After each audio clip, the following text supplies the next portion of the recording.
Hi friends! Thanks for tuning in.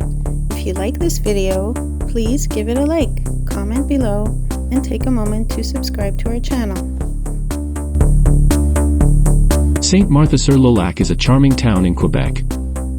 Located about 40 kilometers from Montreal, this town is nestled in the Deux Montagnes county. It's surrounded by natural beauty, with the Lake of Two Mountains to the south, Saint-Eustache to the north, Deux Montagnes to the east, and Saint-Joseph-du-Lac to the west. Sainte-Marthe-sur-le-Lac has an interesting history. It was established as a municipality in 1960, and has grown from a rural vacation spot into a vibrant year-round community. Today, it's home to nearly 20,000 residents. The town's name reflects its picturesque location along the shores of the Lake of Two Mountains. This setting offers plenty of outdoor activities, from water sports in the summer to peaceful lakeside strolls. Whether you're here for a short visit or planning to stay longer, Sainte-Marthe-sur-le-Lac offers a blend of tranquility and modern living.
watching.